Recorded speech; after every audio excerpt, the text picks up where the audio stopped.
মকরন্দ মানে পদ্ম ফুলের মধু।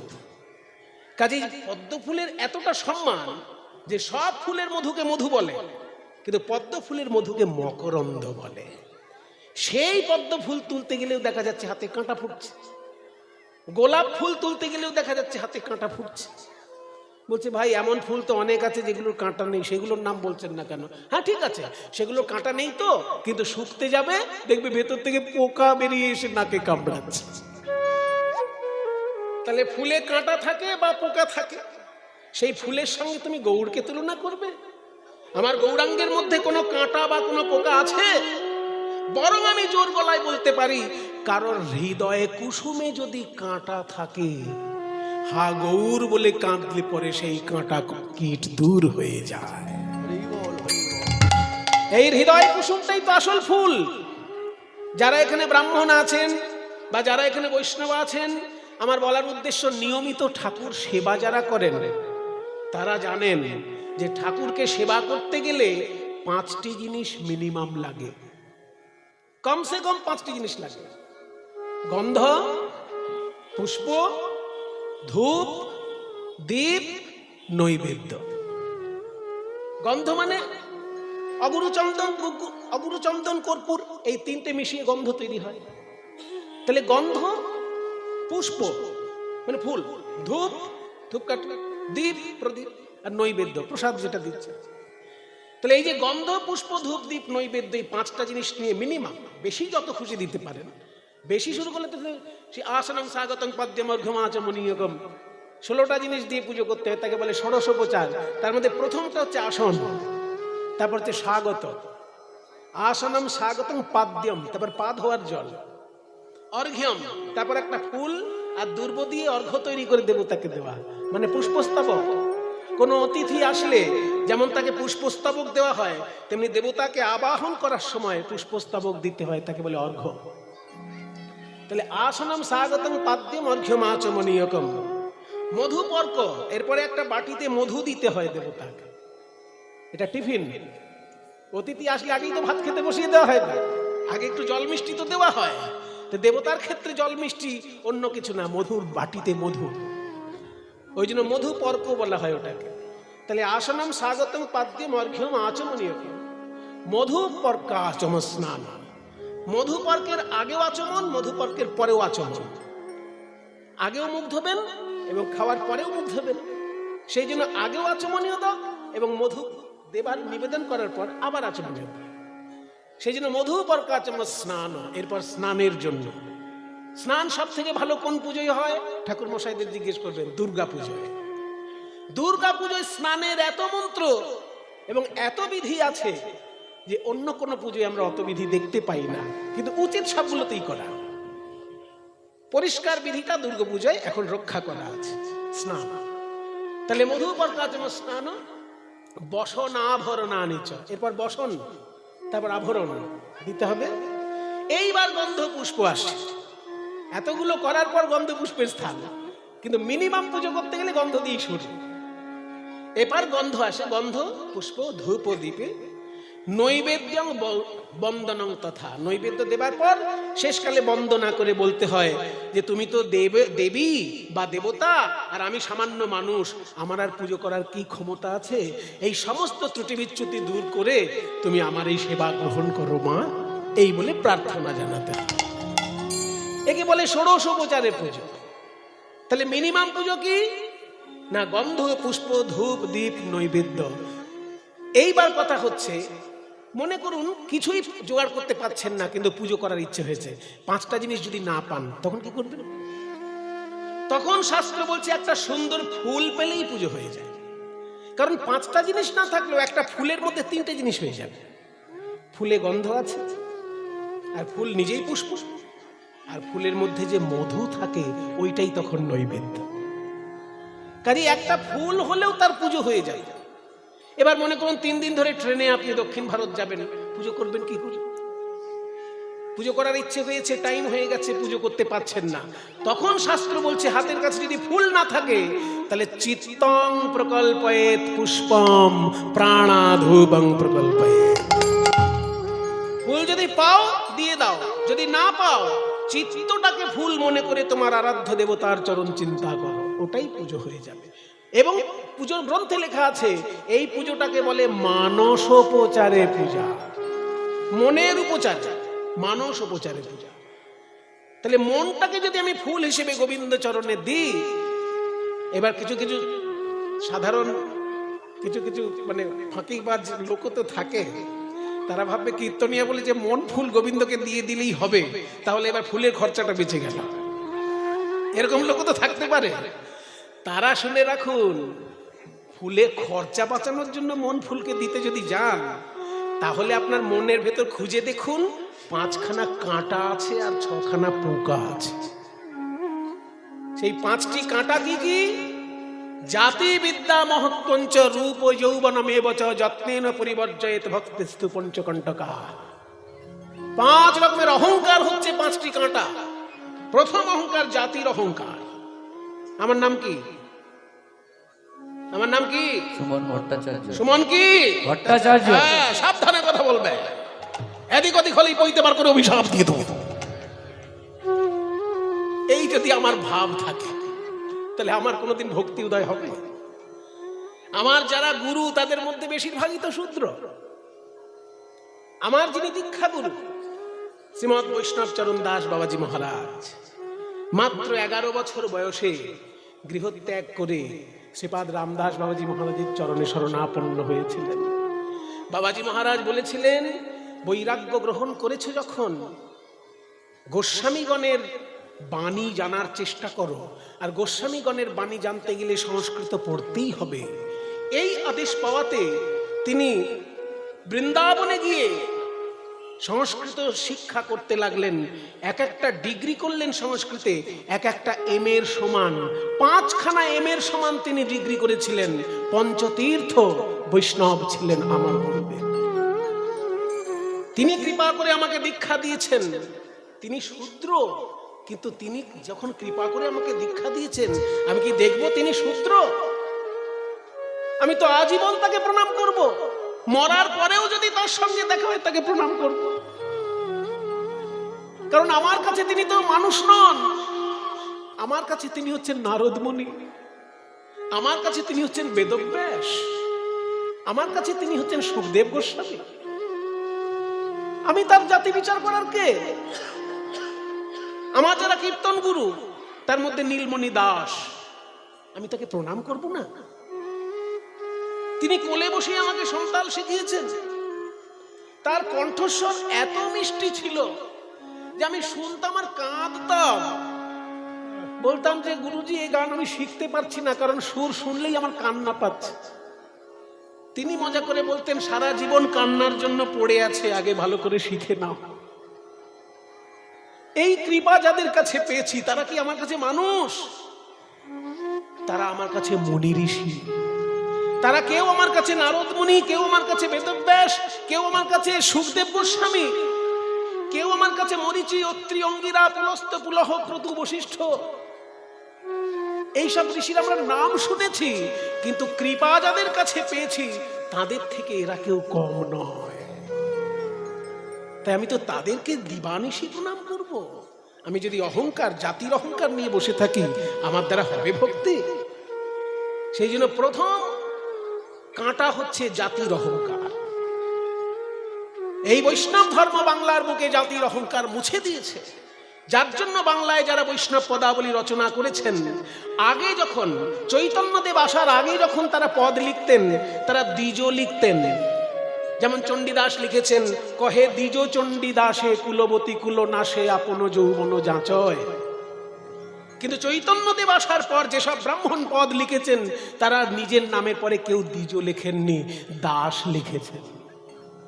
যেমন যদুনাথ চক্রবর্তী, তিনি ব্রাহ্মণ, কিন্তু পদ লেখার সময় লিখছেন কহত হি দাস যদুনাথ, বা যদুনাথ দাসে গয় এমতি হবার নয়। এই পদ তিনি যখন লিখছেন, চক্রবর্তী, ভট্টাচার্য সব লিখছেন না, দ্বিজ লিখছেন না, লিখছেন দাস। কারণ মহাপ্রভুর প্রেম ধর্ম বাংলার বুকে এই জাতিভেদের জন্য যে অহংকার, সে অহংকার চূর্ণ করে দিয়ে ব্রাহ্মণকে দিয়েছেন দৈন্য, আর অব্রাহ্মণকে দিয়েছেন ব্রাহ্মণের পবিত্রতা। এই দুটো মিলেমিশে বাংলার বৈষ্ণব সমাজ। কাজে কেউ যদি বলে যে ব্রাহ্মণ বৈষ্ণবেরা সব জাতের বিচার করছে, ওসব চৈতন্যদেব আসার আগে ছিল, চৈতন্যদেব আসার পরে আর ওসব নেই, সব মিলেমিশে এখন একাকার। নিতাই চাঁদের নামে সবাই একবার প্রেমানন্দে গৌর হরি হরি হরি বল। এই নিতাই চাঁদ আমাদেরকে দিয়েছেন এই অধিকার। ব্রাহ্মণ নিচে নেমে এসে দাস হয়েছে, আর অব্রাহ্মণ তার অসভ্য ব্যবহার ত্যাগ করে সভ্যতা গ্রহণ করে ব্রাহ্মণের পবিত্রতা গ্রহণ করেছে। সভ্যতা পেয়েছে অব্রাহ্মণ, ব্রাহ্মণের সভ্যতা অব্রাহ্মণ পেয়েছে এই বৈষ্ণবের জন্য। কজন ব্রাহ্মণ আহ্নিক করে আমি জানি না, কিন্তু বৈষ্ণব ধর্মে যারা দীক্ষিত হয়েছে তারা রোজ আহ্নিক করে। এই আহ্নিকটা তো ব্রাহ্মণদের জিনিস, কিন্তু সমস্ত অব্রাহ্মণ এই আহ্নিক করছেন। এটা কি কম প্রাপ্তি? অব্রাহ্মণ পেয়েছে ব্রাহ্মণের পবিত্রতা, আর ব্রাহ্মণ তার অহংকার ত্যাগ করে নিজের নামের পাশে দাস লিখেছে। এই তো বাংলার বৈষ্ণব ধর্ম। সেই জন্য বলছে যে 5 রকমের অহংকারের মধ্যে প্রথম অহংকার জাতির অহংকার, তারপরের অহংকার বিদ্যার অহংকার, তারপরে হচ্ছে মহত্বের অহংকার, তারপর রূপের অহংকার, তারপর যৌবনের অহংকার। এই 5 রকমের অহংকার থাকলে তোমার মনটা ফুল হয়ে গোবিন্দ চরণে যাবে না। আর তোমার মনের মধ্যে 6টি পোকা আছে, কাম ক্রোধ লোভ মোহ মদ মাৎসর্য। এই পোকাগুলো থাকলেও সেই মন গোবিন্দ চরণে যাবে না। 5টি কাঁটা 6টি পোকা, 5টি কাঁটা 6টি পোকা, 5টি কাঁটা 6টি পোকা, 5টি কাঁটা 6টি পোকা। এই মন ফুলেতে যায় গো দেখা 5টি কাঁটা 6টি পোকা। এই মন ফুলেতে যায় গো দেখা 5টি কাঁটা 6টি পোকা। মন ফুলেতে যায় গো দেখা 5টি কাঁটা 6টি পোকা। এই মন ফুলেতে যায় গো দেখা 5টি কাঁটা 6টি পোকা। আরে 5টি কাঁটা গো গোবিন্দ বলো, মন ফুলেতে যায় গো দেখা 5টি কাঁটা গো। এই মন ফুলেতে যায় গো দেখা 5টি কাঁটা গো। 5টি কাঁটা 6টি পোকা, 5টি কাঁটা 6টি পোকা। 5টি কাঁটা 6টি পোকা, 5টি কাঁটা 6টি পোকা। আরে 5টি কাঁটা 6টি পোকা, মন ফুলেতে যায় গো দেখা। নিতাই গৌর হরি বল। যায় গো দেখা 5টি কাঁটা 6টি পোকা, মন ফুলেতে যায় গো দেখা 5টি কাঁটা 6টি পোকা। 5টি কাঁটা 6টি পোকা। কাজেই যারা যারা ভাবছিলেন যে খরচা বাঁচানোর জন্য এবার মন ফুলটা গোবিন্দকে দিয়ে দেবো, তারা শুনে রাখুন, খরচা আপনি বাঁচাতে পারেন, কেউ আপনার মন ফুল গোবিন্দ চরণে যাবে না। কারণ মন ফুলটার মধ্যে 5টা কাঁটা থাকে আর 6টি পোকা থাকে। সেইগুলো দূর করতে পারছেন কিনা আগে দেখুন। সেগুলো যদি দূর করতে চান, তাহলে হা গৌর প্রাণ গৌর বলে কাঁদলে পরে ওই মন ফুল থেকে 5টি কাঁটা 6টি পোকা দূর হয়ে যায়। তাই ফুলের সঙ্গে তুলনা হলো না, শন ফুল বাতিল। মায়েরা কয়টি তুলনা করবো বলেছিলাম? 5টি। তাহলে কয়টি হয়েছে বাতিল? বাহ, মনে রেখেছেন আপনারা, ভালো লাগলো, খুব মন দিয়ে শুনছেন। বিদ্যুৎ বাতিল হয়েছে আর শোন ফুল বাতিল হয়েছে। এবার তৃতীয় বিষয় কি বলে? শোন, তৃতীয় বিষয় হলো পূর্ব গগনে সূর্য উদিত হয়ে জগৎকে আলোকিত করে, তেমনি ভারতবর্ষের পূর্ব গগন হচ্ছে বাংলা। এই বাংলার আকাশে গৌরাঙ্গ মহাপ্রভু সূর্যের মতো উদয় হয়ে সারা বিশ্ববাসীকে জ্ঞানের আলো, প্রেমের আলো, ভক্তির আলো দান করেছেন। তাহলে সূর্যের সঙ্গে তুলনা করা যায়? যেই বলে যে সূর্যের সঙ্গে তুলনা করব, অমনি গৌর অনুরাগিনী না গরি বলে। এবার ওই গানটার দ্বিতীয় অংশ, ওই যে বড় একতালির প্রথম অংশ গাইলাম আগে, এবার দ্বিতীয় অংশ, প্রাতর অরুণ সন্তাপ, এটাও একতালি। আরে প্রাত প্রাতর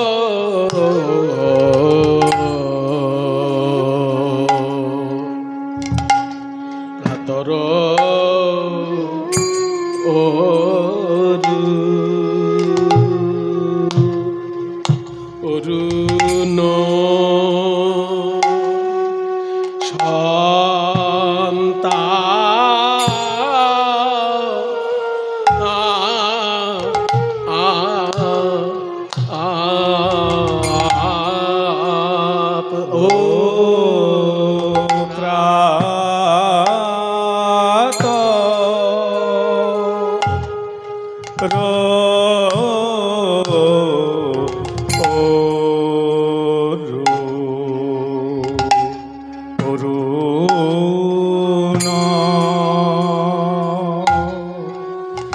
অরুণ শান্তা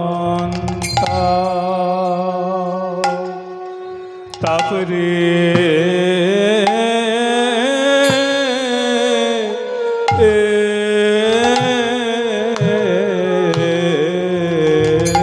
হরি বল। ও প্রাত শোনো শোনো ওজ সজনী অরুণে ও শান্তা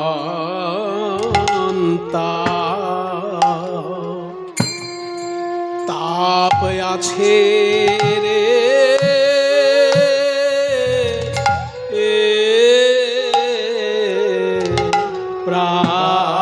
প্রাত বলে অরুণে ও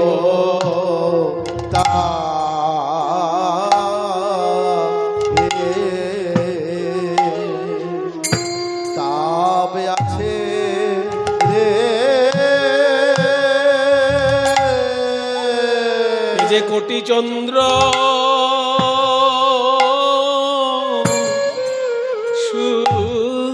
সুশীতল বলিয়া আমার গোরা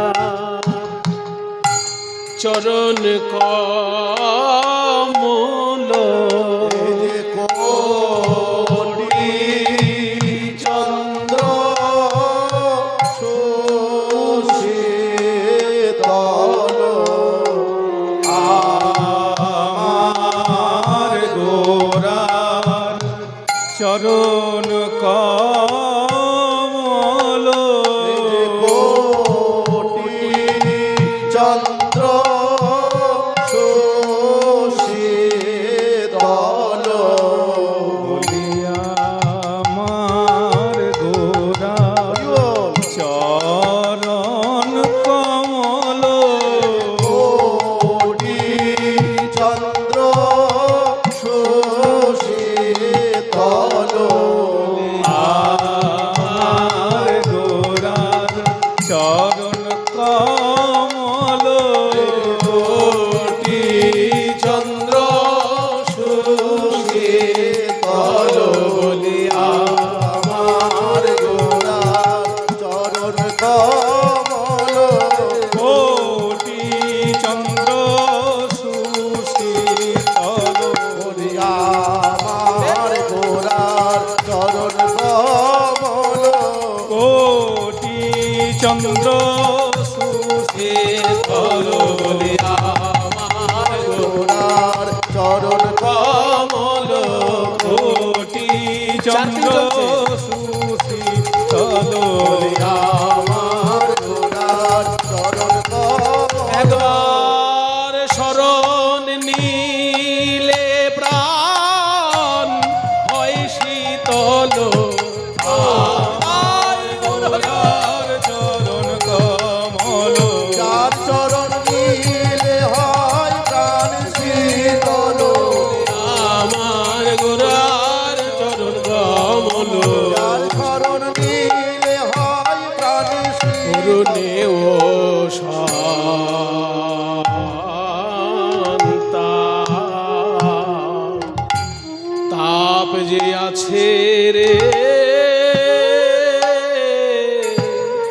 তাই বলে প্রাতর অরুণ সন্তা সোনার সঙ্গে সূর্যের সঙ্গে তুলনা করছিস সূর্য আলো দেয় কিন্তু ওরে আলো দেওয়ার সঙ্গে যে ভয়ঙ্কর তাপ দেয় হালকা হালকা ঠান্ডা আছে অনেকে মাফলার জড়িয়ে বসে আছেন তাই এখন সূর্যি মামার ব্যাপারটা ঠিক বুঝতে পারছেন না জ্যৈষ্ঠ মাসটা আসতে দিন জ্যৈষ্ঠ মাস আসলে দেখবেন সূর্যি মামার কি প্রতাপ হ্যাঁ যে রোদ্দুর সূর্যি মামা দেয় তাকে কি বলে কোন রোদ্দুর বলে কাঠ ফাটা রোদ্দুর কাঠ ফেটে যায় ওই রোদ্রে আর মানুষের পিঠ ফাটবে না ওই জন্য কত লোক সানস্ট্রোকে মারা যায় সূর্যের তাপের প্রভাবে তাহলে সূর্য যেমন আলো দেয় তার সঙ্গে তাপও দেয় কি করে সূর্যের সঙ্গে তুলনা করছিস সূর্য বাতি আমার গৌর সুন্দর জ্ঞানের আলো দেয়, কাউকে তাপ তো দেয় না, তাই সূর্য বাতিল। যেই বলেছে সূর্য বাতিল, তখন বলছে আমার তাহলে চতুর্থ তুলনাটা হচ্ছে এমন একজন, সূর্য যেমন আকাশে থাকে উনিও আকাশেই থাকেন, পূর্ণিমার দিনে উদিত হয়ে জগৎকে আলোকিত করেন, কাউকে তাপ দেন না, জগতের তাপ হরণ করেন। তাহলে চাঁদের সঙ্গে তুলনা করা যায়? যেই বলেছে চাঁদের সঙ্গে তুলনা করবো অমনি গৌরী অনুরাগিনী না করি, বলে তাও হবে না। ও গো আমার গোরা রূপের, গোরা রূপের গৌরাঙ্গ রূপের যাও বলি হারি। সজনী রে গোরা রূপের, গোরা রূপের গৌরাঙ্গ রূপের যাই বলি হারি। সজনী রে গোরা রূপের বলিহারি যাই রে, গোরা রূপের বলিহারি, রূপের বলিহারি যাই রে, বর্ণনা হয় না বলিহারি যাই রে, বর্ণনা হয় না বলিহারি যাই, বর্ণনা হয় না আমার গোরা রূপের, বর্ণনা হয় না গোরা রূপের বর্ণনা হয় না, আমার গোরা রূপে হয় না, গোরা রূপের বর্ণনা হয় না, গোরা রূপের বর্ণনা হয় না, গোরা রূপের বর্ণনা হয় না, রূপের বর্ণনা হয় না বলিহারি যাই রে, গোরা রূপের, গোরা রূপের গৌরাঙ্গ রূপের যাই বলি হারি। সজনী রে হেরি সুধা করো, হেরি সুধা করো, মুরছি চরণ তলে, হেরি সুধা কর মুরছি চরণ তলে, পড়ু দশ নখরূপ ধরি। সজনী রে পড়ু দশ নখরূপ ধরি, সজনী রে পড়ু দশ, গগনের চাঁদ এসে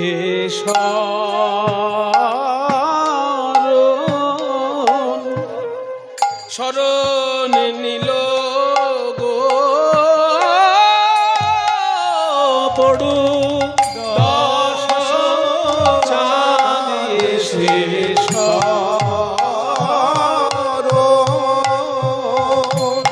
শরণ নিল গো, পড়ু দশ গগনের চাঁদ এসে শরণ, চাঁদ এসে শরণ নিল আমায় চরণ ছাড়া করুণা বলে, চাঁদ এসে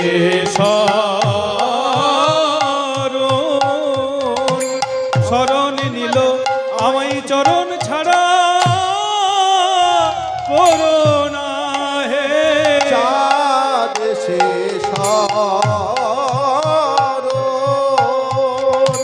শরণ নিল চরণ ছাড়া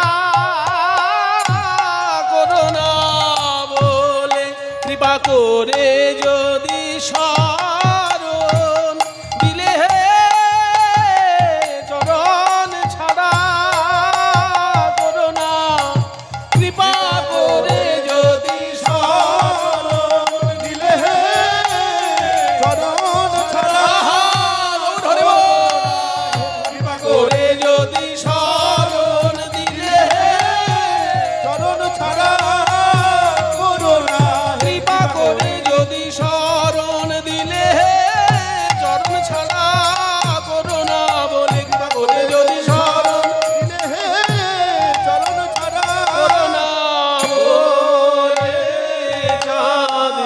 সে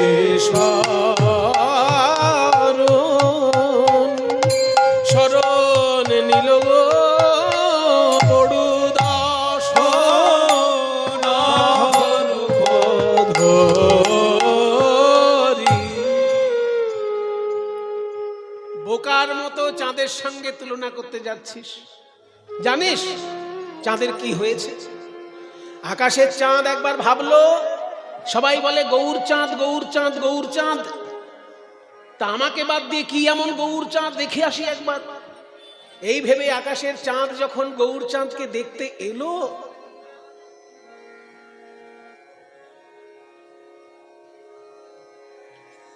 গৌর চাঁদকে দেখে এত আশ্চর্য হয়ে গেল চাঁদ। মনে মনে ভাবতে লাগলো যে যারা আমাকে নিয়ে কবিতা লেখে, যারা আমাকে নিয়ে গান বাজনা লেখে, ভাগ্যিস তারা গৌরাঙ্গ মহাপ্রভুকে দেখেনি, তাই আমাকে নিয়ে কবিতা লেখে।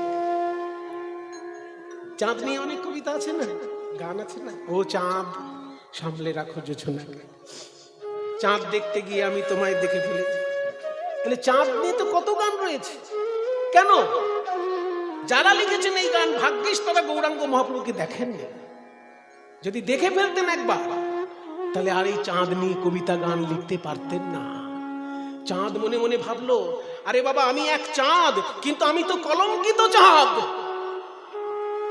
আর ওই গৌরাঙ্গের কপালে যে তিলক দেখছি, ওই তিলকে মনে হচ্ছে গৌরাঙ্গ চাঁদ অলঙ্কৃত চাঁদ। তাহলে অলঙ্কৃত চাঁদ বাদ দিয়ে কেউ কলঙ্কিত চাঁদকে দেখবে? আর তো কেউ দেখবে না। তাই আমার আত্মহত্যা করা উচিত, কিংবা শরণাপন্ন হওয়া উচিত। আত্মহত্যা করা মহাপাপ, তাই শরণাপন্ন হওয়াই ভালো। আকাশ থেকে চাঁদ লাফ দিয়ে পড়লো পৃথিবীতে, আর 10টা টুকরো হয়ে গিয়ে গৌরাঙ্গের চরণে 10টি নখ হয়ে গেল। গোটা ব্যাপারটাই কল্পনা, কিন্তু সাহিত্য জগতে এইরকম কল্পনার স্থান আছে। কবি মনে মনে ভাবছেন যে চাঁদের সঙ্গে গৌরাঙ্গের তুলনা হলো না বলে, ওই যে হেরি সুধাকর, সুধাকর মানে চাঁদ, হেরি সুধাকর মুরছি মানে অজ্ঞান হয়ে চরণতলে পড়ু, গৌরাঙ্গের চরণতলে পড়লো, 10 নখ রূপ ধরি। 10 নখ রূপে গৌরাঙ্গের চরণে আশ্রয় নিল। আর আখরে কি বলল? চাঁদ এসে শরণ নিল গো, আমায় চরণ ছাড়া করো না বলে, কৃপা করে যদি শরণ দিলে, আর চরণ ছাড়া করো না বলে চাঁদ এসে শরণ নিল। কাজেই চাঁদের সঙ্গেও তুলনা হলো না, চাঁদও বাতিল। মায়েরা কটা হয়েছে? 4টে হয়েছে। খুব ভালো, এত মনোযোগ দিয়ে আপনারা শুনছেন, আমি অবাক হয়ে যাচ্ছি। কারণ এইসব বিশুদ্ধ কীর্তন সব জায়গায় করা যায় না। সাধারণ শ্রোতার এত চাপ যে তারা এত সাধারণ জিনিস, অতি সাধারণ জিনিস আমাদের কাছে আশা করে যে আমরা এই ভালো জিনিস করতেই পারি না সব জায়গায়। কিন্তু আমার বিকাশবাবু বলেছেন যে আমরা বিশুদ্ধ কীর্তনের রসই আস্বাদন করব। তা আমার খুব ভালো লাগছে, কারণ আপনাদের মেদিনীপুর জেলা হচ্ছে শুদ্ধ ভক্তির দেশ। এই মেদিনীপুর জেলায় আমি যেটা দেখেছি অন্য কোনো জেলায় দেখতে পাইনি, সেটা হচ্ছে ঘরে ঘরে চৈতন্য চরিতামৃতের চর্চা। এখন কতটা আছে আমি বলতে পারবো না, তবে আমার মনে হয় ভালোই আছে। কারণ এই এলাকায় আমি ছোটবেলায় এসে যতটা ভক্তি চর্চা দেখেছি, সেই পরিমাণের বা তার থেকে আরো বেশি ভক্তি চর্চাই আমি দেখতে পাচ্ছি। আমার খুব ভালো লাগছে যে আপনারা মহাপ্রভুর কৃপায় ধন্য হয়েছেন। কারণ মেদিনীপুর এমন একটা জেলা, যারাই বাংলা থেকে উড়িষ্যায় জগন্নাথ দর্শনে যাবে, এই মেদিনীপুরের উপর দিয়েই যেতে হবে। কাজেই সমস্ত গৌর পার্ষদের চরণধুলি এই মেদিনীপুরের মাটিকে অলঙ্কৃত করে দিয়েছে। সেই জন্য সেই ধুলা গায়ে মাখলেই ভক্তি। আপনারা সেই দেশের মানুষ। তাহলে কি হলো? 4টে তুলনা বাতিল হয়ে গেল, আর একটা সবে ধন নীলমণি, একটা বাকি আছে, করে ফেল বাবা, আমার সময় অনেক সময় দিয়ে দিলাম। বলে শোনো, আমার 5ম তুলনীয় বিষয় হচ্ছে এমন একটা দামি ধাতু, ক্রমশ দাম বাড়ছে। হ্যাঁ, কেউ আঙ্গুলে পরে, কেউ হাতে পরে, কেউ নাকে পরে, কেউ কানে পরে। তাহলে সোনার সঙ্গে তুলনা করি। যেই বলেছে সোনা, অমনি গৌরানুরাগিনী নাগরী বলছে তাও হবে না। কেন জানিস? সুবরণ বরণ, সুবরণ বরণ হেরি নিজ কুবরণ, সুবরণ বরণ হেরি নিজ কুবরণ মানিয়া কোন মন স্থাপে, সজনী রে মানিয়া মন মনস্তাপে। সুবর্ণ বরণ, সুবর্ণ মানে সোনা, আর বর্ণ মানে রং। সোনা একবার নিজের গায়ের রং দেখছে, আর একবার মহাপ্রভুর গায়ের রং দেখছে। একবার নিজেকে দেখছে, একবার মহাপ্রভুকে দেখছে। আর সোনা বলছে, লোকে বলে আমার নাম সুবর্ণ, কিন্তু আমি যাকে দেখছি তার তুলনায় তো আমি কুবর্ণ। কারা আমার নাম রেখেছে সুবর্ণ? যারা আমার নাম রেখেছে সুবর্ণ, তারা এনাকে দেখেনি, তাই আমার নাম রেখেছে। কাজে গৌরাঙ্গ মহাপ্রভুর সামনে আমার নাম সুবর্ণ রাখা উচিত না। সুবর্ণ বরণ হেরি নিজ কুবর্ণ। গৌরাঙ্গের তুলনায় নিজেকে কুবর্ণ মনে হচ্ছে, তাই মানি আপন মনস্তাপে, নিজের মনের দুঃখে সোনা কি করলো? শ্যাকরাকে গিয়ে বলছে, শ্যাকরা তুমি তো আমাকে নিয়ে ব্যবসা করো, আমাকে একটু পুড়িয়ে দিতে পারো? কারণ ওই গৌরাঙ্গ রূপের সামনে আমার তুলনাই চলে না, তাই আমি পুড়িয়ে ছাই করতে চাই। নিজ তনু জারি ভসম সম গণইতে, নিজ তনু জারি ভসম সম গণইতে, নিজ তনু জারি ভসম, নিজ তনু মানে নিজের অঙ্গ, জারি মানে পুড়িয়ে দিয়ে। এখানে জারি কিন্তু অন্ত্যস্ত জয়াকার রয় হসি নয়, বর্গের জয়াকার রয় হসি। জারণ, জারণ ঘটানো মানে পুড়িয়ে দেওয়া। নিজ তনু জারি, নিজের দেহটাকে পুড়িয়ে, ভসম সমগণইতে ছাই করে ফেলবে বলে পৈঠল প্রবেশ করলো অনল সন্তাপে, আগুনের তাপে। নিজ তনু জারি ভসম সম গণইতে, নিজ তনু জারি ভসম সম গণইতে, পৈঠল অনল সন্তাপে।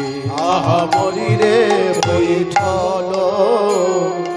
এবার কি সুন্দর আখর!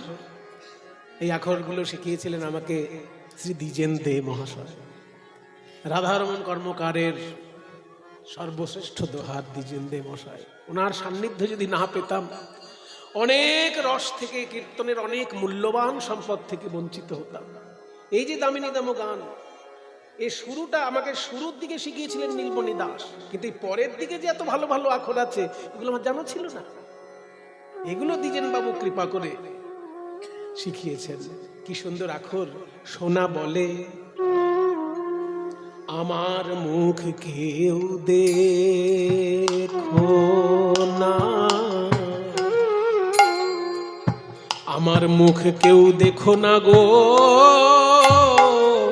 ওই ঢল আমার মুখ কেউ দেখো, কেউ দেখো না গো, ওই সোনা বলে আমার মুখ কেউ দেখো, আমার মুখ কেউ দেখো না কেন জানো গোরা রূপের সনে আমার তুলনা হয় না, আমার মুখে দেখো, কেউ দেখো না, ওরা রূপের সাথে তুলনা হয় না, কেউ দেখো, আমার মুখ কেউ দেখো না কেন জানো গোরা রূপের সনে আমার তুলনা হয় না, তাই আমি আগুনেতে ঝাঁপ দিলাম গোরা রূপের সনে আমার তুলনা হয় না আগুনেতে ঝাঁপ দিলাম রূপের সনে তুলনা হয় না আগুনেতে ঝাঁপ দিলাম রূপের সনে তুলনা হয় না আগুনেতে ঝাঁপ দিলাম রূপের সনে তুলনা হয় না আগুনেতে ঝাঁপ দিলাম রূপের সনে তুলনা হয় না বলি আমার মুখকে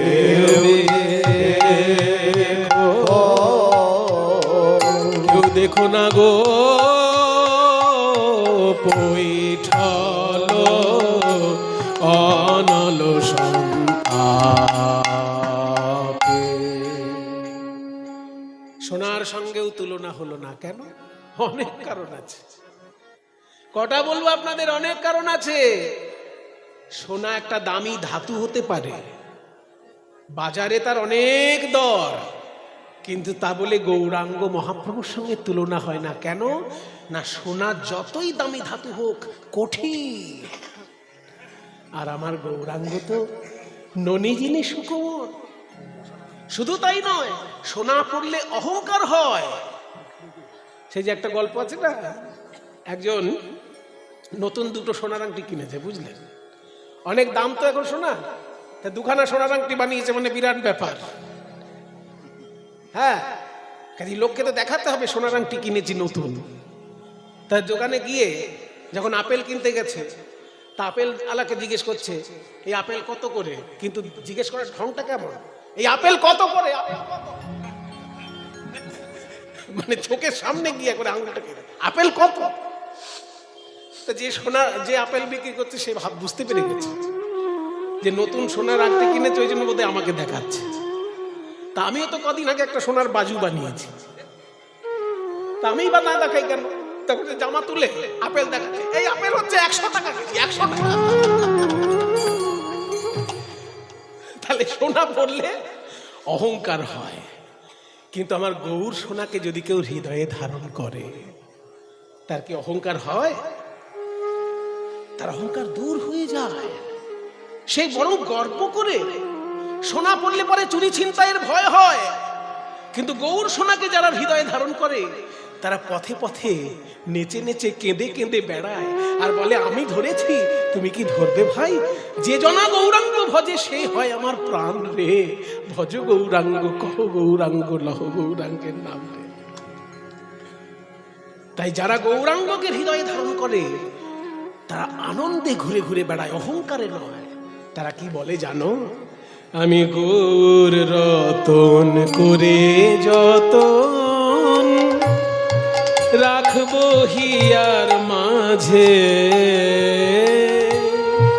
গৌর ভূষণ করব ধারণ যেখানে যেমন সাজে। আমি গৌরব করে যত রাখবো হিয়ার মাঝে, আর গৌর ভূষণ করব ধারণ যেখানে যেমন সাজ। গৌর বরণ ফুলের খোপায় লোটন বাঁধবো চুলে চুলে, গৌর বরণ ফুলের ঝাপায় লোটন বাঁধবো, আর গৌর বলে গৌরব করে পথেই যাব চলে। আর গৌর বলে গৌরব করে পথে যাব চলে। সেদিন আমি কারো মানা মানব না গো, আমি কারো বাধা মানব না গো। যেদিন গৌর বলে চলে যাব, কারো মানা মানব না গো। যেদিন গৌর বলে চলে যাব, ওই রাঙা পদে বিকাইব, যেদিন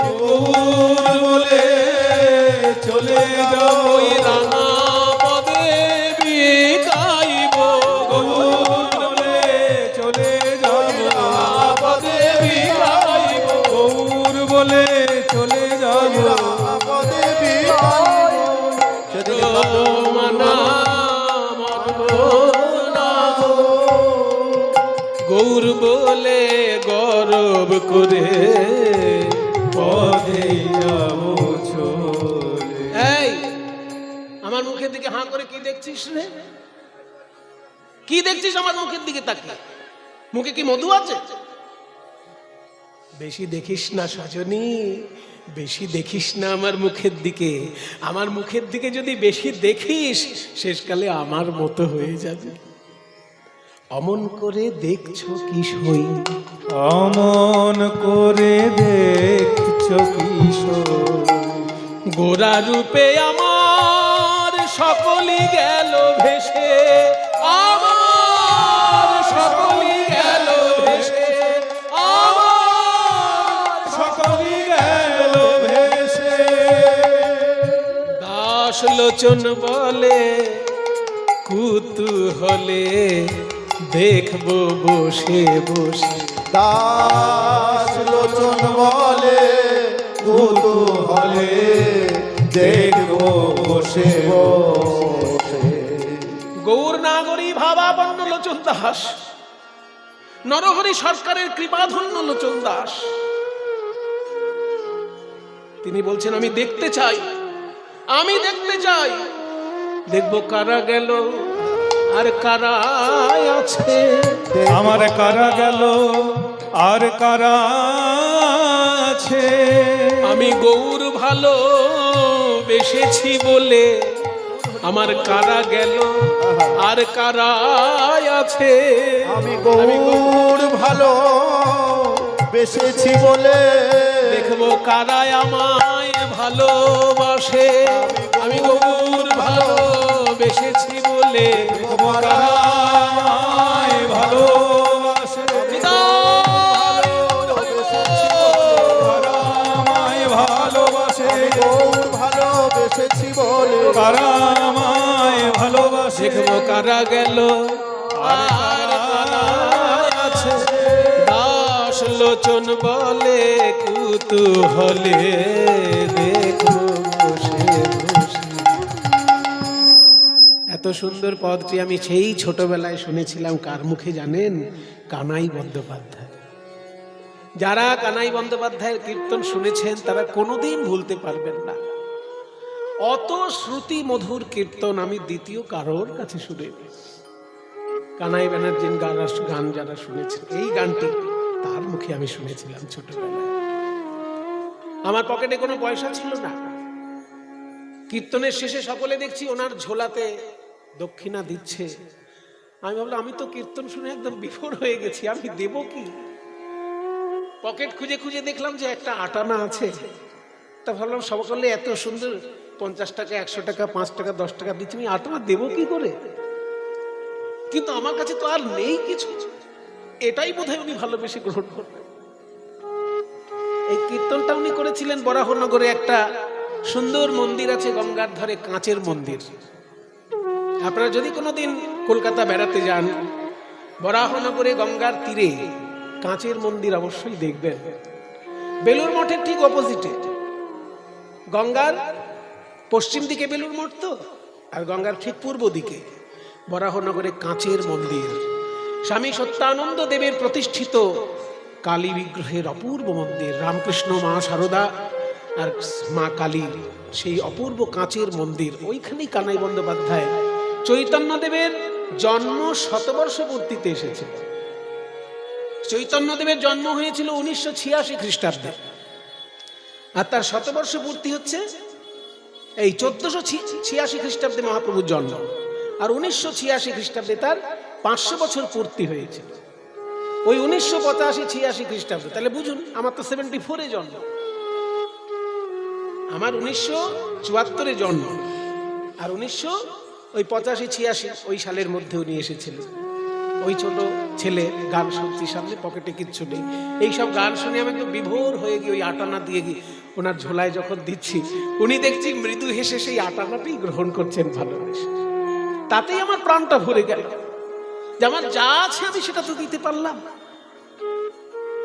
দাস লোচন বলে কুতূহলে দেখবো বসে বসে। দাস লোচন বলে কুতূহলে দেখবো বসে বসে।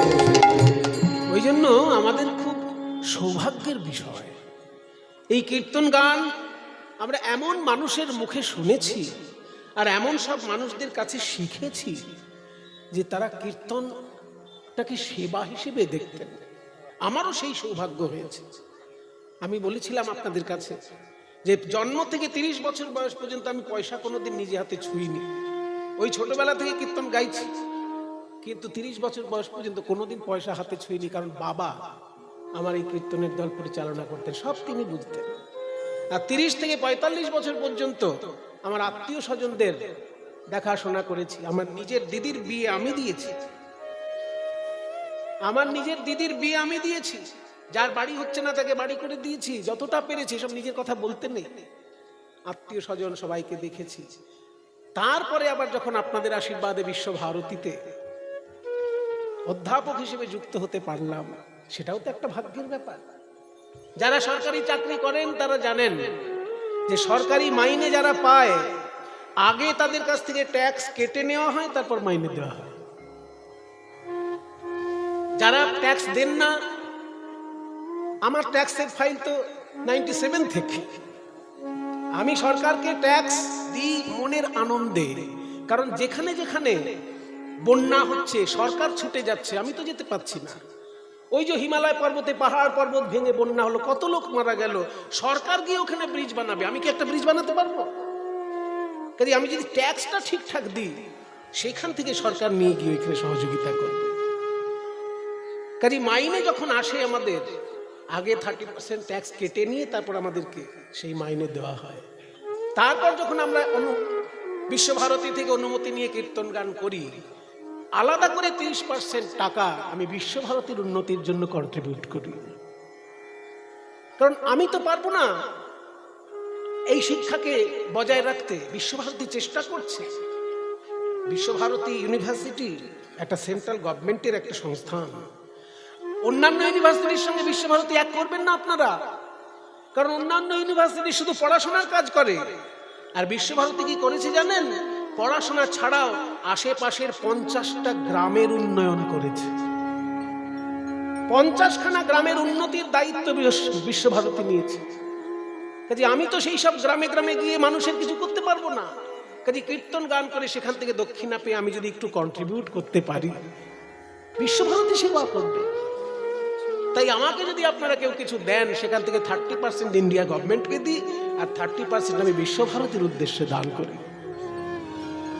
এই সেবাটুকু করতে পারাটা সৌভাগ্যের বিষয়। নিজে ছুটে গিয়ে তো করতে পারবো না, যারা করছে তাদেরকে সহযোগিতা করাটা আমাদের কর্তব্য। সেই জন্য আপনাদের সকলের কাছে আমার প্রার্থনা যে মনুষ্য জীবন সার্থক কখন? এগুলো কেন বলছি? চৈতন্য চরিতামৃত ঘোষণা করেছে কি জানেন? ভারতবর্ষে জন্ম হইল যাহার, জন্ম সার্থক করি করো পর উপকার। এত বড় কথা আর কোথায় পাবেন? ভারতবর্ষে জন্ম হইল যাহার, জন্ম সার্থক করি করো পর উপকার। মানুষের কল্যাণ করতে হবে। কল্যাণ যদি সরাসরি করতে না পারেন, অর্থ দিয়ে পরিশ্রম দিয়ে আপনার কাছে যে সম্পত্তি আছে সেই সম্পত্তি দিয়ে মানুষের কল্যাণ করার চেষ্টা করবেন। না পারলে সকলের হয়ে অন্তত বদন হরে বাহু তুলে নিতাই গৌর হরি বল বলবে, কারণ এই মঙ্গল ধ্বনিতেও লোকের কল্যাণ হবে। পারলে সরাসরি কল্যাণ করাই শ্রেষ্ঠ, না পারলে অন্তত হরিবোল বলে পরিবেশটাকে পবিত্র রাখো, তাতেও অনেক বড় কাজ হয়। তো এত সুন্দর যে পদ লিখেছেন লোচন দাস, আমি ছোটবেলায় শুনেছিলাম, সেই কথা বললাম। এইবার যেটা 5টা তুলনা বললাম, 5টা তুলনাই হলো না। এবার পদকর্তা বলছে শোন, 50খানা তুলনা করলেও হবে না, 5000 তুলনা করলেও হবে। কেন হবে না? কেন হবে না এবার বলি। তুই যেসব তুলনা টেনে আনছিস, ওই সূর্য, ওই চন্দ্র, ওই সোনা, ওই ফুল, এসব বিধাতা তৈরি করেছে। আরে গৌরাঙ্গ মহাপ্রভুকে কি আর বিধাতা তৈরি করেছে? গৌরাঙ্গ মহাপ্রভু স্বয়ং প্রকটিত হয়েছেন। তাই বিধাতার ভেতরে গৌরাঙ্গের সমান অনুভূতি নেই এবং গৌরাঙ্গের থেকে শ্রেষ্ঠ তো হবেই না। তাই পদকর্তা বলছেন, যা সম অধিক বিধিক নাহি অনুভবী, তুলনা দিবার নাহি ঠোর। যা সম বিধিক অধিক নাহি অনুভবী, যা সম বিধিক নাহি অনুভবী এই তুলনা দিবার নাহি ঠোর। আহামরি রে তুলনা দিবার নাই হরি রে জগদানন্দ কহু পহু কো তুলনা পহু। জগদানন্দ বহু বহু তুলনা বহু এই যে নিরূপম নিরূপম নিরূপম নিরূপম নিরূপম নিরূপম নিরুপম নিরুপম নিরুপম নিরূপম নিরুপম নিরুপম নিরুপম নিরূপম নিরূপম নিরূপম নিরূপম নিরূপম নিরূপম নিরূপম নিরূপম নিরূপম নিরূপম নিরুপম নিরুপম নিরুপম নিরুপম নিরুপম ভুবনে তুলনা, ত্রিভুবনে তুলনা নাই নিরূপম। ভুবনে তুলনা ভুবনে তুলনা না নিরূপম, ভুবনে তুলনা, ভুবনে তুলনা নাই ভুবন মোহন মোরা রূপের। ভুবনে আমার ভুবন মোহন গোরা রূপের কি সেবা তুলনা দিব গো। ভুবন মোহন গোরা রূপের কি সেবা তুলনা দিব গো। গোরা রূপের কি সেবা তুলনা দিব গো। কি সেবা তুলনা দিব গো। গোরা রূপের ভুবনে এই ত্রিভুবনে তুলনা নাই নিরূপম গো